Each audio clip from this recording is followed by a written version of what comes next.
Prandaj, mu për atë se Islami e ngre lartë mendjen, andaj Islami të gjitha format, si ato të jashtmet, po ashtu edhe të përmendshmet, të mbrendshmet, të gjitha format e besimit të kot i ka luftu.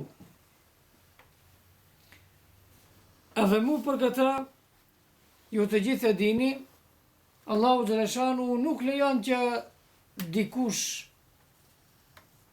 të betohet përveç se për Allahun fuqiplot. Kjo çka nënkupton? Kjo nënkupton se nuk mund të ketë shejtëri, asgjë, as për shembull ju e keni dëgjuar shpesh për kryt e fëmijëve, dikush thot, apo të ngjashme. Shejtëri nuk mund të ketë në Islam jashta ato gjëra të cilat Allahu Gjeleshanu i ka bërë të shenjta. Edhe prandaj, bijen Allahu Gjeleshanuhu e ka bë të shenjt dhe nuk betohet muslimani jashta se me Allahu Gjeleshanuhu.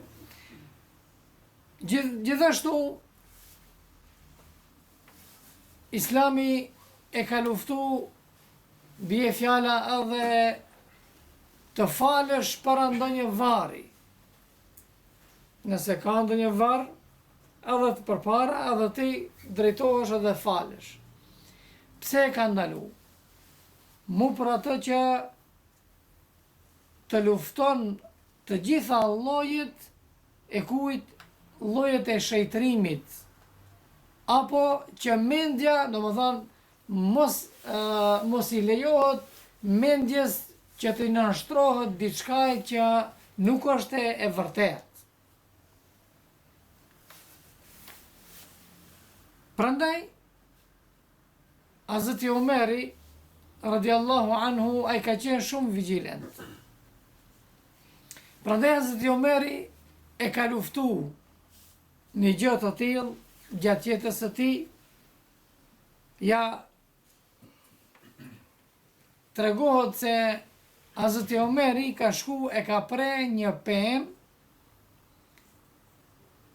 në të cilën muslimanët e kanë bë bej'atur Ridwan, apo besatimin e Ridvanit që quhet në marrëveshjen e Hudejbijës.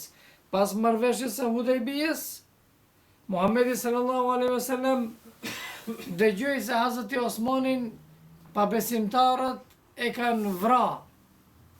Se Hazreti Osmanin e kishte dërgu pejgamberi sallallahu alaihi wasallam në Mekë të shoh situata se si është, edhe lajmi arriti se Hazreti Osmani është i vrarë. Atëherë Muhamedi sallallahu alaihi wasallam çka bëri? I thiri të gjithë sahabët dhe tha, do të besatohena për vdekje. E ki besatim ka ndodhur në një pemë. E sikur muslimanët pas Muhamedit sallallahu alaihi wasallam në kohën e Hazreti Omerit kishin filluar që atë pemën ta shejtrojnë, shejtrim t'i bëjnë. Edhe Hazreti Omeri shkon dhe e pretat. Do të thotë se Islami të gjitha format e nënshtrimeve të gabuara që kanë të bëjnë, që janë domethënë nënçmim për mendjen, nënvlerësim për mendjen, të gjitha ato i ka luftu. Para mendoni, muslimani a i përullet një pemës, apo ndonjë varit, a i përullet. Ajo është e nënshmim për muslimanin, edhe bile edhe me përshëndetje, kur e përshëndetën dikë, nuk lejon Islami që ta përullish kokën. Nuk ka shejtrim në Islam ashtu.